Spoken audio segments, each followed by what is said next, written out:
I'm Andrea Coleman, 30 years old, a coder making six figures in Rochester, New York. My mom only ever sees my sister, her dazzling singing star, and never me. For the past 2 years, I've been paying their rent $2,000 a month, while she brags nonstop about her favorite stage dreams. Last Sunday, at a family dinner, she went too far.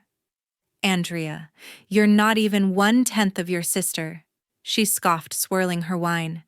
My blood boiled. I shoved my chair back, stood tall, and fired back. Great. Then I'll only pay 1/10 of the rent. My dad choked on his drink, eyes wide.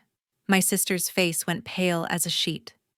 That moment cracked our family wide open, revealing secrets I never expected.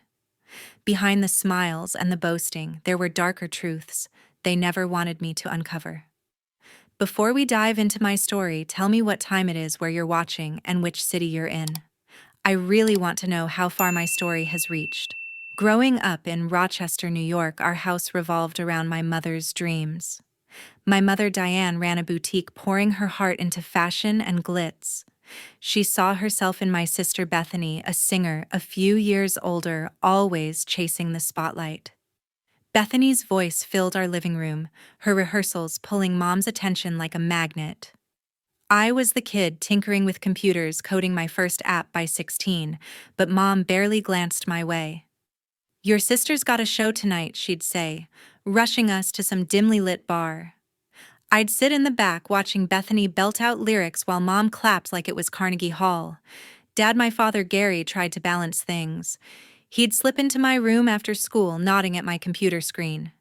"That's impressive," he'd say, pointing to my code, but his words felt like whispers against Mom's cheers for Bethany. Once I won a regional coding contest, and Dad brought home pizza to celebrate. Mom didn't show she was at Bethany's open mic. I ate alone, staring at my trophy, feeling like an afterthought. It wasn't just favoritism, it was a race I was set up to lose. Bethany never seemed to notice. She'd prance around soaking up Mom's praise, practicing scales while I debugged programs in my room.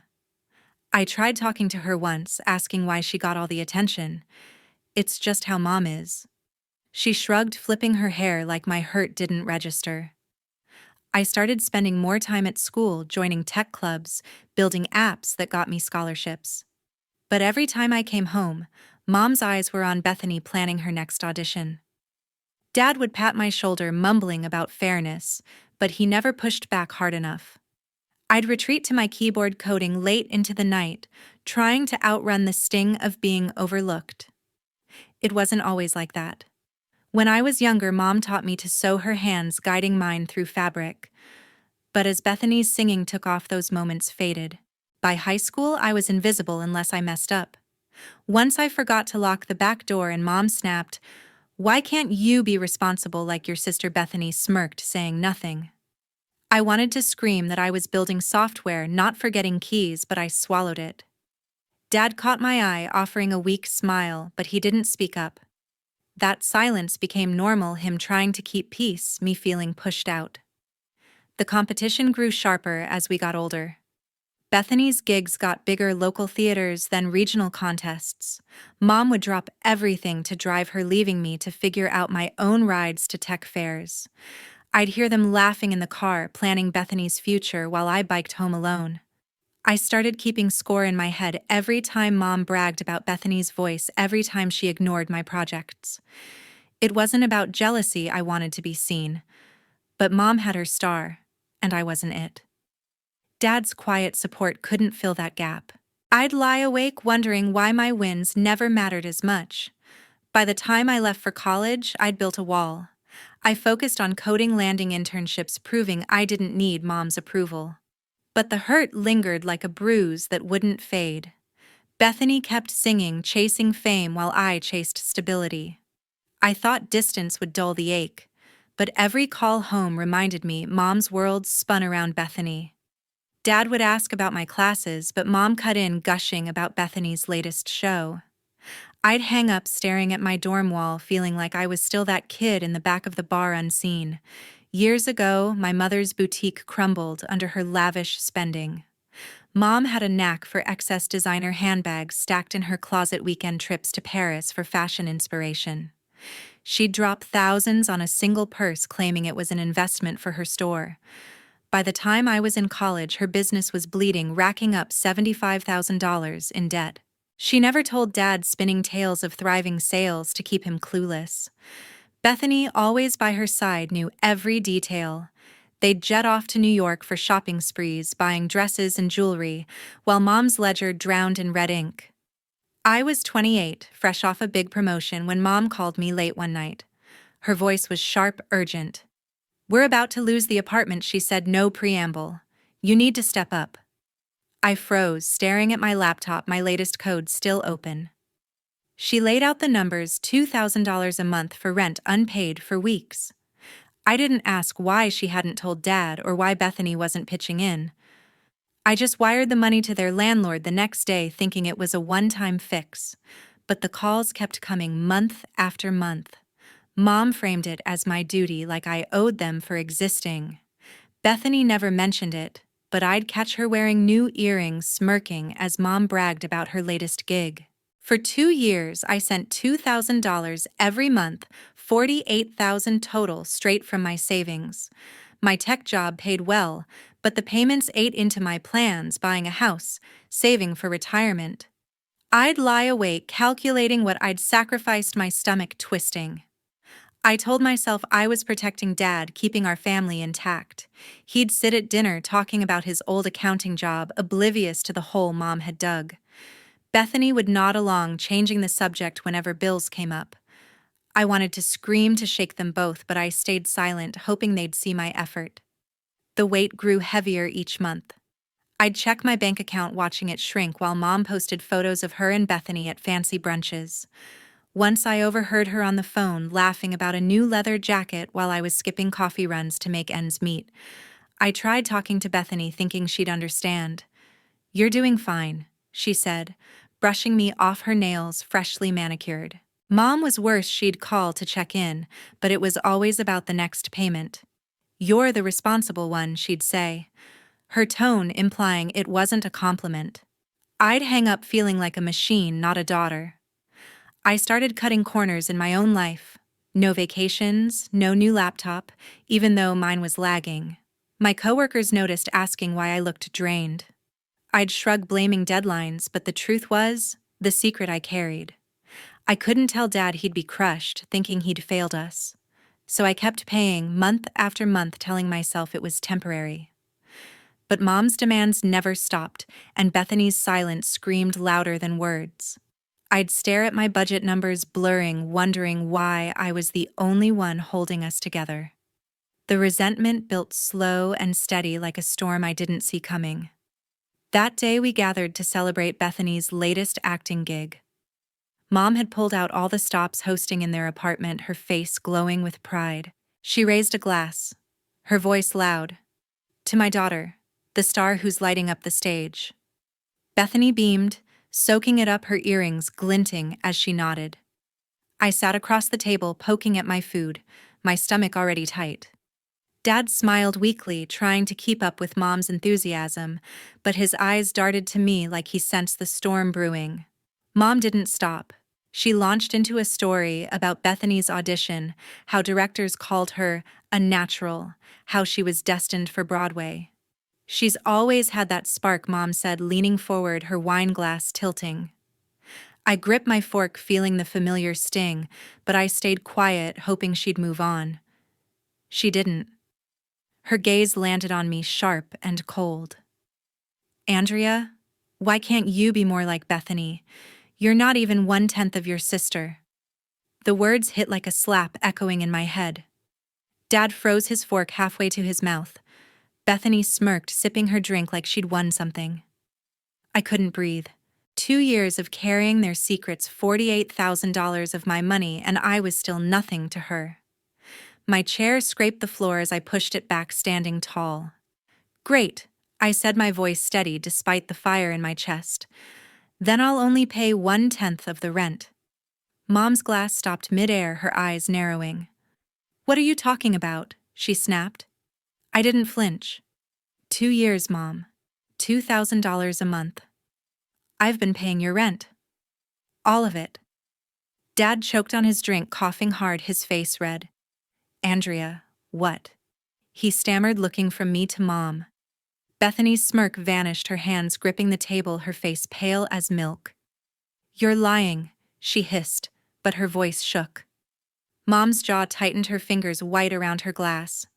That's enough, she said, her tone icy, like I'd betrayed them.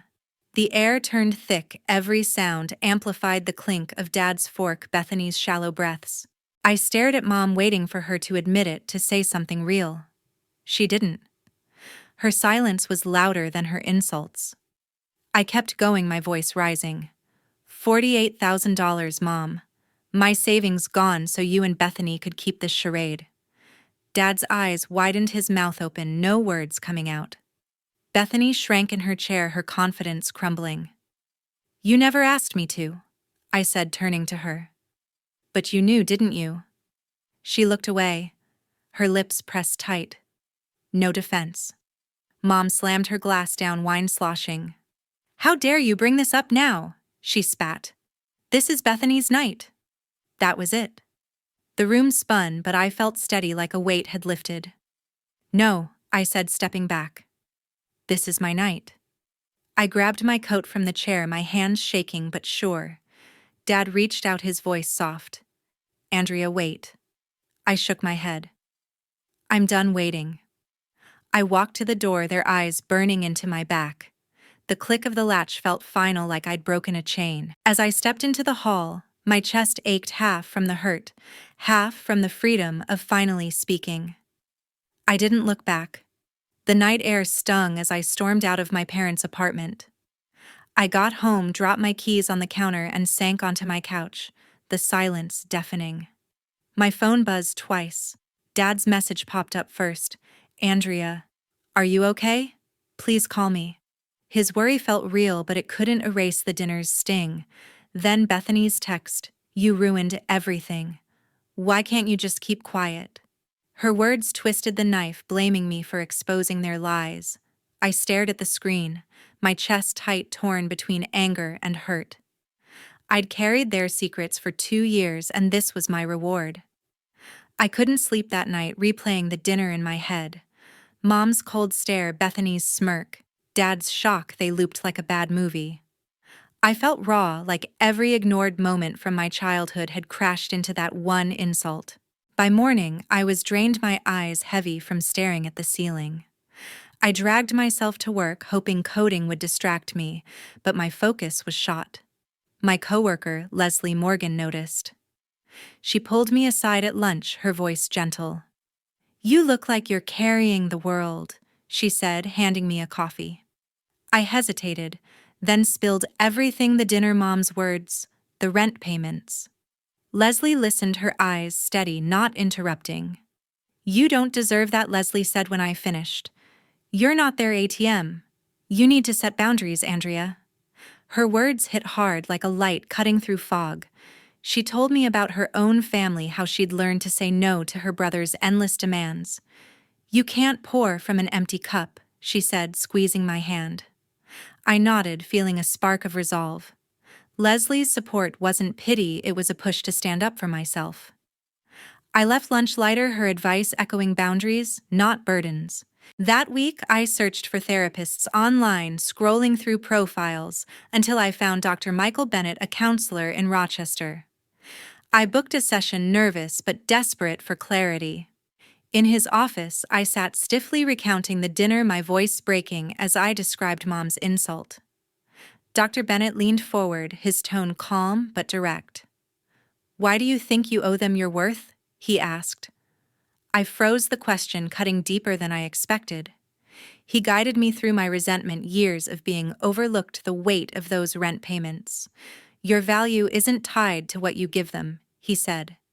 It's in who you are. Each session peeled back layers. Dr. Bennett had me list my strengths, my coding skills, my discipline, my loyalty. I'd never thought of myself that way, always measuring against Bethany's spotlight. He pushed me to see the pattern, Mom's favoritism, Bethany's silence, my need to fix everything. You can't control their choices, he said, but you can control yours. I started journaling, writing down moments I'd felt proud building an app that won a tech award mentoring new coders at work. For the first time, I saw my own light not dimmed by Mom's shadow. Leslie checked in a few days later, texting to meet at a coffee shop. Over lattes, she asked how I was holding up. I admitted the hurt still lingered, but therapy was helping. She grinned proud and told me to keep going. You're stronger than you think, she said, her voice firm. I clung to that, a lifeline in the chaos. By the end of the week, I felt different, not healed, but grounded. Dr. Bennett's words stuck. My worth wasn't in their approval. I wasn't ready to face Mom or Bethany, but I knew I'd never let them define me again. 3 days after the dinner, my phone buzzed with Bethany's name. I stared at the screen, my thumb hovering, knowing this wouldn't be an apology. I answered, bracing myself. Her voice cut through, sharp and accusing. You're supposed to help family. Andrea, she said, no hello, no warmth. Paying the rent is your responsibility. You can't just walk away. I gripped the phone, my jaw tight. She spoke like I owed her, like my savings were theirs to claim. Bethany, I said, keeping my tone even, I've paid enough. 2 years, $48,000. I'm done. She laughed, cold and bitter. You think you're some hero? You're selfish, always have been. Her words stung, but I didn't waver. Selfish? I shot back. I kept you and Mom afloat while you paraded around like a star. She went silent, then hissed, You'll regret this. The call ended with a click, her threat hanging in the air. I sat on my couch, heart pounding, her voice echoing Mom's insults from the dinner. I'd expected pushback, but not this, Bethany acting like I'd betrayed her for refusing to be their bank. Hours later, my phone lit up with notifications. Bethany had posted on Facebook, some family members stab you in the back and call it love. The post didn't name me, but the comments did. Friends I hadn't seen in years, cousins I barely knew, piling on with likes and, who's this about? My stomach twisted. I scrolled through, seeing my name tagged in replies. Andrea's always been stuck up. She thinks she's better than everyone.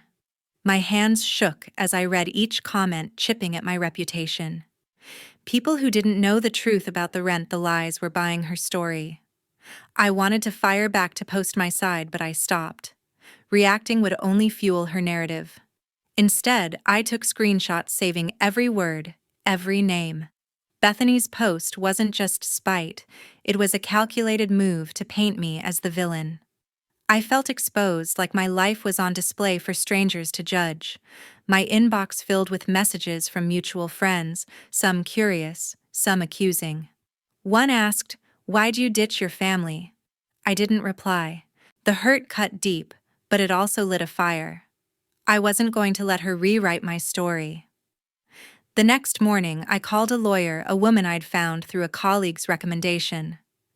I explained everything: the rent payments, Mom's debt, Bethany's call, the Facebook post. Can they come after me for more?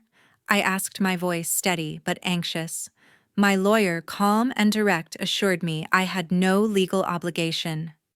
You've done more than enough, she said, reviewing my bank records. We can send a cease and desist if they push further. She suggested documenting everything: texts, posts, bank transfers, to protect my finances. I felt a surge of relief, like I was finally taking control. I spent the afternoon organizing evidence, pulling up 2 years of payment records. Each transaction was a reminder of the burden I'd carried, but also proof of my strength. I blocked Bethany's number, her words no longer welcome in my life. Mom hadn't reached out, her silence louder than any argument. Dad sent another text asking to talk, but I wasn't ready. I needed space, not more pleas, to keep the peace. My lawyer's advice echoed Leslie's from days earlier: set boundaries, protect yourself. I wasn't just cutting ties. I was building a wall to guard my future. By evening, I sat at my desk, staring at the screenshots of Bethany's post. Friends had started unfollowing me, their silence a quiet betrayal, but I felt clearer, stronger. Bethany's attack hadn't broken me, it had shown me who I could rely on. I wasn't the villain she wanted people to see. I was done carrying their weight, done letting their lies define me.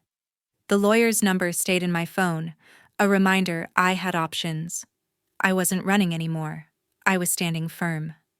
A week later, I walked into my parents' apartment ready for answers. The air felt heavy, the living room cluttered with Mom's designer bags, a reminder of her reckless spending. I sat across from Mom and Dad, my hands steady despite the knot in my stomach. "We need to talk about the rent," I said, my voice firm.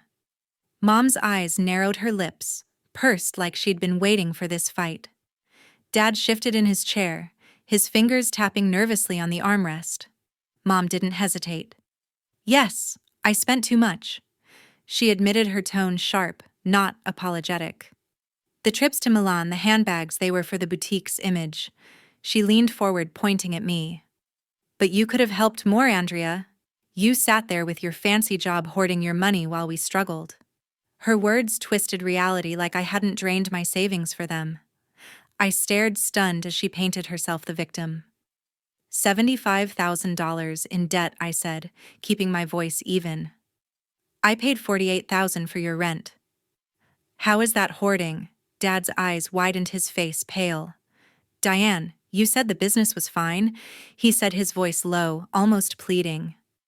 Mom waved him off, her bracelets jangling. "Don't start, Gary." Andrea should have stepped up sooner. I felt a sting, not just from her words, but from Dad's silence after. He looked at me, his eyes soft, but he didn't speak up. I waited, hoping he'd say something, anything to defend me. Instead, he rubbed his temples, siding with Mom by staying quiet. The room felt smaller, their denial pressing against me. I pushed back, my voice rising. "I paid your rent for 2 years, Mom. Every month, without a thank you. And you're blaming me?" She crossed her arms, her face hard. "Your family. That's what family does." Her words echoed Bethany's call, the same entitled tone. I shook my head, anger mixing with clarity. "No," I said. "Family doesn't use each other. I'm done paying for your mistakes." Mom's jaw dropped, her eyes flashing. "You can't do that," she snapped. "We'll lose everything." Dad finally spoke, his voice weak. "Andrea, let's not make this harder." His words cut deeper than Mom's. I'd wanted him to see me, to stand up for me, but he chose her side like always. I stood my chair, scraping the floor. "I'm not making it harder," I said, looking at them both. "I'm stopping it. No more money. You figure it out." Mom's face reddened, but she didn't speak. Dad stared at the floor, his hands clasped, avoiding my gaze. I grabbed my bag, my heart pounding but lighter. "I've carried this family long enough," I said, my voice steady. "I'm done." I walked to the door, their silence following me. As I stepped into the hall, the weight of years, Mom's blame, Dad's passivity, fell away. I wasn't their fix anymore. For the first time, I felt free, like I'd reclaimed something they'd taken. The door closed behind me, and I didn't look back. 6 months later, I stood in my apartment, staring at Rochester's skyline. My phone no longer buzzed with Mom's demands or Bethany's accusations. I'd blocked their numbers, cutting the cord after years of carrying their weight. The silence was strange at first, like a missing limb, but it grew into peace. I'd stopped checking for their messages, stopped waiting for apologies that never came. My world felt smaller, quieter, but mine. Mom had sold their apartment, the one I'd kept afloat for 2 years. A coworker mentioned seeing her at a local department store, ringing up purchases for $15 an hour. Her designer bags were gone, replaced by a name tag and a forced smile. I didn't feel pity, just a dull ache for what could have been. Bethany's acting dreams had fizzled out. She was working retail too, selling clothes instead of wearing them on stage. Her social media, once full of audition selfies, now showed clearance racks and discount codes. I didn't gloat. Their fall wasn't my victory. It was just the consequence of their choices. Dad had moved into a small studio, taking a part-time job at a hardware store. I heard he was managing living simply, no longer tied to Mom's chaos. I hadn't spoken to him since our last meeting, but I kept his number unblocked, a small thread left intact. Sometimes I'd see his name in my contacts and feel a pang, not anger, just sadness for the father who couldn't choose me.